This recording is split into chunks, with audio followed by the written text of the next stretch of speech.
लहान असतानापासून आईनं सगळ्या गोष्टी शिकवल्या आहेत. अगदी चालायचं कसं, बोलायचं कसं, वागायचं कसं, हसायचं कितीपर्यंत लिमिटमध्ये, या सगळ्या गोष्टी मात्र आईनं शिकवल्या आहेत.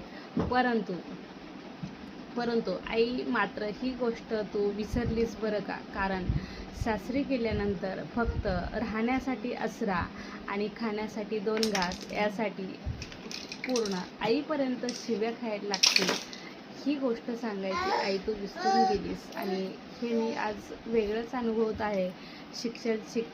शिकवताना वेगळ्या गोष्टी असतात आणि अनुभवताना वेगळ्या गोष्टी असतात बरं का.